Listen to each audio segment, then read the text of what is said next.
I hope you're all doing great. Um, Welcome to the February's edition chapter ramble um, of Commerce Comms. As I said in the last two videos, this is just my attempt to record um, some insights, some findings, in the world of digital marketing, e-commerce, retail, ad tech, martech, um, and just have my opinion on some of these topics. So no, welcome to today's episode. Um, I wanted to cover something on the lines of digital shelf today. So I've been working in the brand protection space for some time now. When I say some time, 8 months, and as some of you might already know, I have some experience in the digital shelf management, and that side of things as well. Uh, but over the last few months, when I've spoken to some of our customers at Grey Scout, what I've noticed is that there is somewhat of a sync between some of the KPIs that, let's say, an e-commerce team would have, from a digital shelf standpoint, and some of the KPIs that a brand protection legal counsel team would have from a brand protection standpoint. And this episode, or this chapter today, is trying to merge the gap. We've seen at Grey Scout is some of the teams who have successfully implemented an e-commerce first unauthorized 3P enforcement strategy.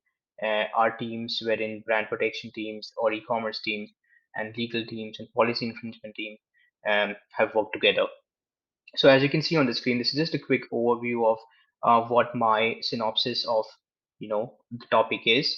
What you can see here is you have e-commerce teams, who's essentially some of the KPIs that they would essentially be working on would be on the lines of MAP or RRP violations that they're seeing across some of the key retailers. Obviously, RRP is a sensitive topic. MAP is somewhat allowed in US versus RRP, or some of the European um, you know uh, countries, or would have stricter laws in terms of RRPs and so on. But with that being said, obviously some of the KPIs that an e-commerce team or a digital shelf driven KPIs that some of the teams would want to look at is would be share of search rankings.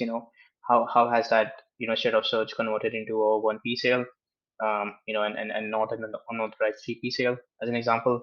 Um, are some of the content optimization initiatives that you've taken, let's say on Amazon, wherein you have built, A plus content, or some of the more interactive, more richer content on Amazon's.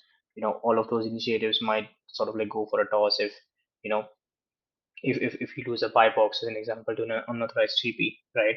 And whereas some of the unauthorized 3P sellers would also dilute some of the digital shell initiatives, you know, because some of the products that they might ship, might not be on par with some of the brand guidelines or some of the brand, um, you, you know, expectations that a consumer might have, leading to negative reviews and so on, right?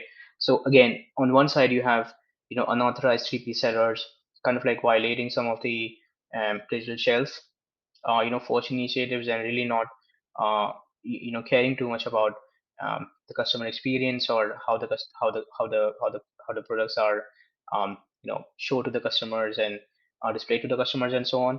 And then you would have, somewhere at the bottom, you'd have the very same unauthorized CP sellers also infringing some of the brand policies around, selective distribution agreements or reseller agreements, um, or counterfeits they might be selling, or parallel imports, and some of these higher policy driven agreements that a brand would have, right?